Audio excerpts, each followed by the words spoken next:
Cobra fans. I am Mykenzie Martin, Assistant Graduate Media Relations with my partner Reece Helms, and this is Cobra Corner. On our first episode today, we have guest Sam Stark, head men's and women's golf coach. Sam, how are you doing? I'm doing great, Mykenzie. How's everybody doing today? We're good. We're all good. So Reece, what do you have for Sam? Well, Sam, it's been a challenging time for all of us during the coronavirus pandemic. How have you kind of handled managing the golf team during this time? It's been tough. We were rolling with our season in March. We were supposed to have a home invitational for our women's team March 15th through the 17th of last year. March 12th, we're at practice. I get a call and everything gets shut down. So we're chomping at the bit to at least go have the opportunity to compete. Whether that happens in the fall or not, I'm still not sure. Sounds like no. So we're just looking forward to whenever that day comes that we can finally get back out there for both squads. But interesting challenges, going virtual. I'm not the most tech-savvy person in the world. Everyone says, oh, you're 28 years old. You should know all this stuff. Well, friends, I had a nice little Android phone from about 2015 till about last month. So we've upgraded in the tech sector. But, it's been different just trying to see where everyone's at in the world. I have an international squad. I have 2 from England, 2 from Sweden, 1 from Venezuela, 1 from Canada, 1 from Germany currently. So out of the 16, I think, players I have right now, about half of those are international. So syncing up time zones, syncing up when we can all meet, when we can all get together, when we can all do fun stuff. A little difficult when you're on seriously different wavelengths, but it's been a worthy challenge. Our players have been up to it. I've learned quite a bit in this time. It's just I've tried to adopt the mantra of I have more time now than I usually have in the summer. Can't go recruit in person. So really hitting the recruiting trail via text, via calls, via what we're doing right here, Zooms, professional development, those kind of things, and really trying to encourage our players to do the same, and they've embraced it really well. So we're excited to be back on campus. We got almost everyone back. We have a few stragglers who are still trying to get in the country, but for the most part, we're all back already. First team meeting tonight, so pumped up for that. Try to get some semblance of normalcy back, but I know it's kind of the new normal, so doing as well as we can with it. You mentioned that a lot of newcomers, 11 of the 14 players on the team are underclassmen, so they don't really have a lot of college experience, and this is a unusual time for college sports, really not knowing what's going on, what the future holds. How are you keeping them engaged and focused on the season? They've done a nice job themselves, just with how our sport is structured. Quite a bit of summer play. There's an ample opportunity for tournament play in the summer for at least golf-wise. Really where I come in is just providing a structure of, okay, here's what college is going to look like for you. As you mentioned, we have a bunch of young players. I think I have 1 upperclassman on our men's roster out of 8 right now. I have 1 upperclassman out of our women's side. So a couple transfers mixed in there. There's a lot of new things being thrown about, but credit to our sophomore class. They've done a good job of stabilizing. They're very, very mature, and I'm lucky to have them here. Fred, for example, Fred Tyndall is going to be one of my team captains. He's just a sophomore, but super mature, super heady for his age. He knows kind of what I want to accomplish in our program, and we spent the summer really working on what those goals are together. So it's been a good opportunity to get everyone on the same page, although it's virtual, and really get everything organized to get ready for our new reality here, which is going to be a lot of hybrid classes, a lot of online communication. Just building the groundwork for that for our team has been important through the summer, and we're going through our first week of class ends today, and seeing how we did. All that training over the summer, all that preparing. Usually would get practice started tomorrow, actually. That's not going to happen this year. So it's just been tempering our expectations on the athletic side of things so we can really hone in on the social aspects, on the academic side. So it's been, there's always challenges. It's just a little different challenge this year than normal. Sam, you had mentioned your recruiting challenges throughout this time. So with, hopes of maybe a spring season, hopefully, what is your selling point now since they don't really have anything to watch in the fall? Yeah. What is your selling point? Like, what makes Coker special to you and to your student athletes? Well, Reece touched on it. Super young group. I mean, it's a group that's extremely talented, both the men and the women's program. And having that to sell, to come alongside and be a part of that is huge. Coker itself, just a very welcoming community. We're super lucky to also have a unique and special relationship with Hartsville Country Club, 5 minutes off campus. The membership there is extraordinary in how they help my players out. The bonds they've built just in the year that I've been here, I've never experienced anything like that. So having great facilities close, having faculty that really, at some places, if you're part of a sports team, they might work a bit against you, especially now that we miss class. We're typically going to miss Monday and Tuesday. Some larger places that aren't as intimate, aren't as locked into what we're doing in athletics might use that as a negative against you, whereas here it's more of a communication tool. As long as I'm doing my job communicating well with faculty, especially my players are being proactive in their communication with faculty, it's actually a benefit for them just to have professors that care about them so much. So that's really the separation factor for us at Coker is the small class sizes. A lot of places can say that they might have the same ratio as us, which is usually freshman class, 15 to 20 people in a class. But not everyone can say that there's the synergy that we have between faculty, myself, and our players. That's been really special. I tell my players unprompted, I've gotten, hey, this player's doing great emails, or hey, this player needs to pick it up emails. Usually we like the first type of email a little bit better. But even so, all type of communication coming from our faculty and staff helps me out, helps them out, and it's always been a two-way street since I've been here. So that's what I really love about my job here at Coker. Get to know everybody. I'm from the north, so I didn't know Southern hospitality was a real thing. It's very, very real. If you're watching this and it's snowing in August, it's super real. It's just you come down here and the pace is a little slower, which I've had to remind my team about. We've had some issues with, practice is at 2, it's 2:01. It's like, all right, guys, time to get going. But that's just the northerner in me. So, but I mean, that's part of what makes Coker special, just the atmosphere. Just everybody knows everybody. Everybody looks out for everyone else. That's what I would say is the key. But love it.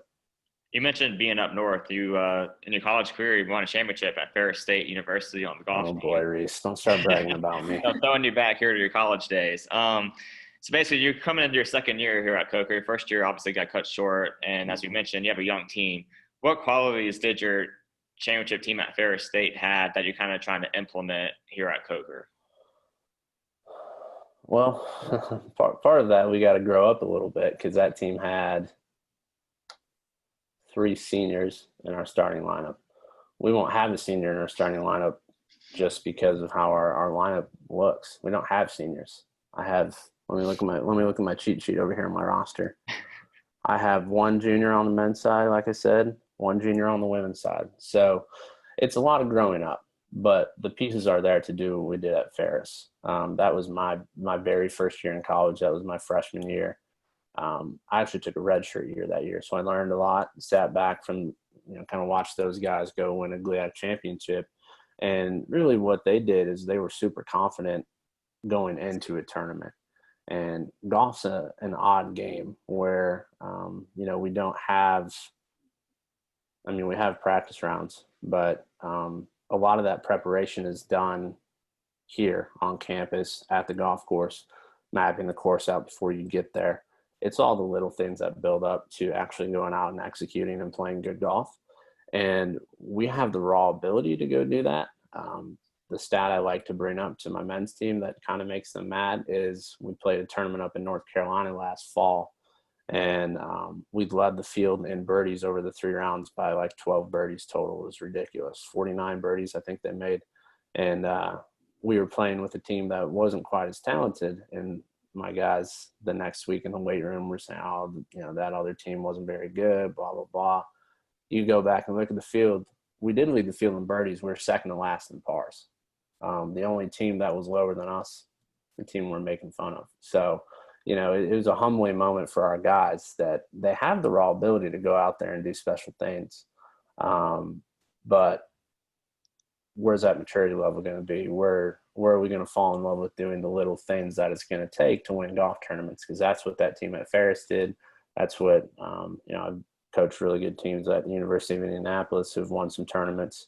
That's what they do. That's what it takes to play winning golf. A lot of people just think you show up, you hit the shots, but it's about 85% about what you do before then. A lot of it is mental too. So we're growing in those areas. We just need to come with a little bit more of a humble attitude. I like the confidence that our players have, but if we can scale that down and use it correctly, it's going to be a weapon for us. So future's bright. I know Reece had just, kind of touched on your college playing day. So why don't you tell us, what was your worst round of golf, Sam? Oh my gosh, my worst round of golf. Jeez. Then you can say your best too. We just There's been so many bad rounds. No. Yeah, we wanted the fans to be able to relate because I've had a lot of bad rounds of golf too. Golf's hard enough, guys. Put me on the spot. Jeez. Worst round of golf? Well, it's funny because golf is the kind of sport where you can go out and feel like you're doing everything right physically, and mentally you're a train wreck. And those are probably the worst rounds of golf. I don't know if I can pinpoint a particular one. I would say whenever you can't get out of your own way on the golf course, whenever every shot means everything to you, that's when you're going to have your worst round. Now it's just like in every other sport. When you say you're in the zone, you're in the flow. When you are thinking of literally everything else that's positive between shots, you step up to the shot, you're locked in for 10 seconds and you go, that's when your best round's going to come. Specifically, I don't remember my worst round in college. Probably when I was trying to student teach and play golf at the same time, because it was basically like having a full-time job and also being a full-time student athlete. That was a bit of a disaster. That was my redshirt senior year. I think that was my final college tournament. I shot 84. My parents came down from Michigan to watch. It was in Indiana, and I was just in shambles. So it just goes to show it's a really hard game. I mean, all the sports here that we have are difficult, but mentally just taxing. Best round, let's talk about the fun stuff. Best round, I can't even – let's see. Now you probably have an exact number for your best round. Best round 65, but I'm just trying to think of what went into it. It's weird. There was a stretch of golf, I think my sophomore, junior year, where I did get into that zone, and it's not for a fun reason. I'm going to get real here for a second. My mom actually had a pretty good battle with cancer, and she would always come out to my tournaments and watch. And that was the one summer she couldn't do it. And so I'd get to the golf course and be like, all right, well, this doesn't really matter. I got to go see mom. Just not even thinking, you kind of blank and all of a sudden the round's over and it's, 68, 69, 70. So it just goes to show you there's more important things to golf, but if you can get out of your own way of thinking about golf all the time, those results are going to be way better. So you mentioned being in student teaching. Was being a golf coach always what you wanted to be, or were you kind of going into college kind of, hey, I'm doing golf, but also kind of just want to be a teacher when I think? Yeah, I mean, I thought I wanted to be a teacher, Reece. And then have you ever been in a classroom full of eighth graders? Yeah, it's not fun. You remember eighth grade? Yeah. So I did. I got through, actually double majored at Ferris. I got through all of my education courses. I still enjoyed it. But until you get into the arena there, it's just a different beast. Managing a classroom every day, I learned quite a few valuable lessons from it. I mean, it helps me every day coaching, but coaching didn't really materialize until probably that winter of my final year of college. I started looking into, I'd had a really good mentor myself at Ferris State, and Mike Mignano, and he was someone I leaned on for a lot of advice. And he had kind of told me that I could do this if I wanted to make a living out of it. Now, ironically, I went to a school that actually houses the first professional golf management program in America. I don't know if you know what that is. So not like PGA touring pros, but PGA professionals, might behind the counter at a golf course, giving lessons, that kind of deal. And I didn't see myself going down that avenue. I saw myself in education. But in retrospect, should I have maybe done the PGM program at the best and biggest PGM program in the nation up at Ferris? Possibly. But I'm happy with the way this pass turned out. Coach Migiano put me on to being a graduate assistant at the University of Indianapolis. Got a great education there. Coached under a great guy in Brent Nickinson, one of the best Division II programs in the nation. First women's Division II program to win a national title outside of the state of Florida. There's your fun trivia fact. That was in 2015. So coming into that environment was special. A lot of hard workers, a lot of great recruiting. Learned quite a bit on how to master that side of the trade. But it is a little unconventional route in the coaching. But I was there for 2 years at Alderson Broadus for 2 years, and now we're on our second year at Coker. So it's a very what's that word? Circuitous around whole circuit. Big word. One of those journeys, but yeah, I was an English major, so that's a little embarrassing too. But yeah, it's just been a long journey, but it's been worth it, and I've learned quite a bit over my time, and so I'm looking to apply all those lessons here in year two at Coker. Well, Sam, thanks for joining us today. We're glad you ended up at Coker, but yeah, hopefully we're able to get back on the golf course soon.